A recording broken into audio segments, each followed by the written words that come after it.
Hey everyone, my name is Mahilan Guha and I'm currently a freshman at the University of Pennsylvania pursuing a degree in bioengineering. I competed at the 2025 Regeneron ISEF Fair where I won a 4th place in the Translational Medical Sciences category as well as 1st place for the Serving Society Through Science Special Award, and I'm excited to share my ISEF journey and hopefully offer a few insights for anyone preparing for the competition in the future. So to give a quick overview on my project explored the identification of previously unknown self-antigens or proteins involved in IgG4-related disease, which is a rare autoimmune disorder, and my project aimed to map the immune triggers of this disorder that may drive tissue inflammation and fibrosis that lead to the progression of the disease. Overall, by analyzing patient immune responses and antigen reactivity, I sought to uncover potential new targets for diagnosis and future therapies, and I took a very computational approach to this project. My motivation came from two main places. The first was my fascination with how biology and computation intersected. At the time, I was very interested in computational biology, and I found it interesting how both the systems of biology and computation are both incredibly complex, but combining them under a mathematical lens is really interesting and can be helped to use it to solve different problems when it comes to biology and analyze different data sets. The second was the mentorship and exposure I gained at the Center for Engineered Therapeutics in Boston, where I'd been working on using computational tools to understand biological mechanisms, and that's why I also pursued this project in the first place. I wanted to create overall something that wasn't just academically interesting, but that could actually help scientists or clinicians, and that's what pushed me to take this idea from simply a concept to a full project and later on ISEF. So regarding my idea and the project idea and how I developed it, obviously it took a lot of time for any project idea, really. Early on, I spent weeks diving into literature, asking myself mainly three big questions. The first was, what problem actually matters? Is what I'm researching relevant? And is the problem that I'm investigating relevant in terms of a broader scheme of the healthcare industry or biology, something like that. The second is this solvable with the tools I have?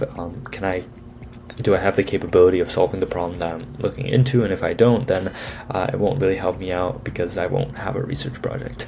The third is, how can I contribute something meaningfully new? You should always look for things that you can add or your own insights that you can add to a research problem or some research question. And at that point, you can really dive deep and find your project through that.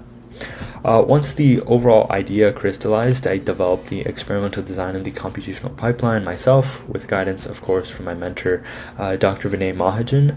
But all the coding, data analysis, and algorithm building was my own work, and a big part of the journey, this whole computational journey really, was to learning how to troubleshoot. For a computational project especially, when your model breaks down, you have to rebuild it. When the data looks wrong, you have to redesign the analysis, and this really applies to any project you do. The simple idea of you have to troubleshoot, refine, and overcome barriers will always be present in whatever project you do in whatever field as well.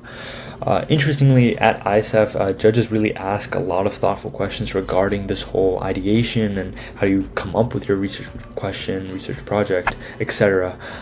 These included things like, how did you validate your results? What were your assumptions? If you had unlimited time, of course, what would you do in the future, your next steps in terms of making your results more robust and also diving deeper into the literature and research.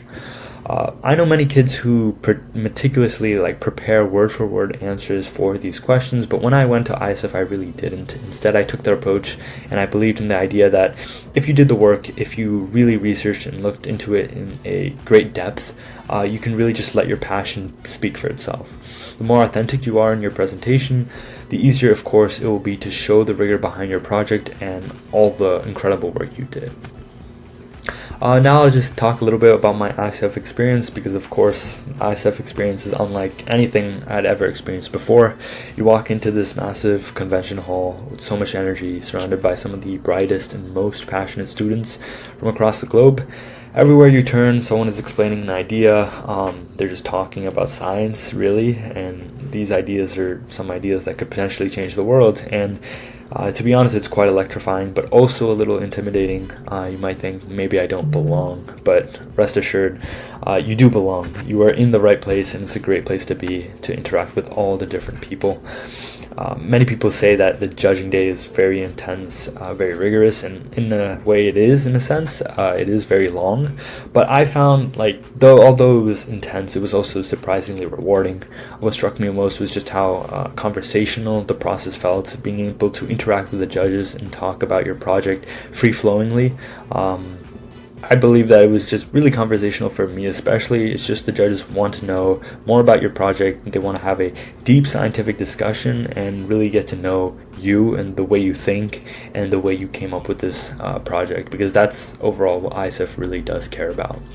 But outside the official schedule of ISEF, the community itself is what really stays with you. The friendships, the brainstorming sessions, the late night project swaps, that's really the heart of ISEF. It's this realization that science isn't a solo pursuit.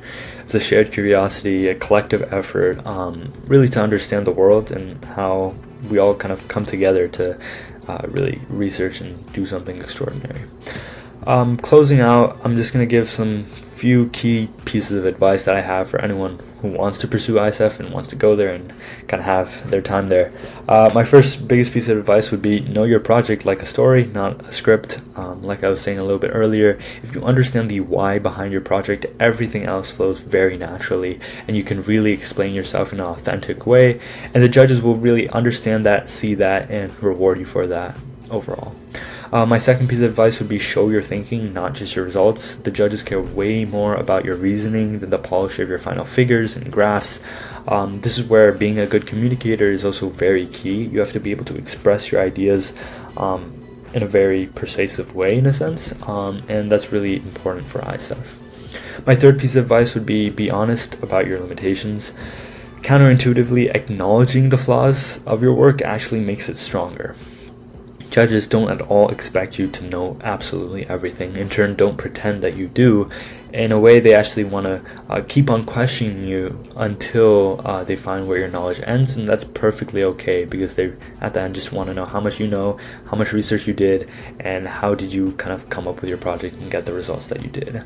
My fourth piece of advice would be treat data collection and analysis like iteration, not like perfection. It will never be perfect. Your first approach will rarely be the first and best one. Explain how you kind of work through the scientific process, iterated, refined, troubleshooted, etc.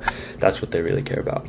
And finally, please enjoy ISEF. It's a celebration of curiosity as much as it is a competition. I know it can be very stressful, but if you really enjoy the process, if you enjoy your research, it'll show when you're presenting to the judges. Your passion will show, the work you did will show, and you'll be rewarded for it, and you'll have a great time like I did. Before I end, I want to quickly mention that RISE has created a tracker of recommended journals, awards, and conferences for students. It's a great resource if you're looking for places to publish or compete next. The link will be in the comments of this video, and thank you so much for watching, and best of luck on your own research journey.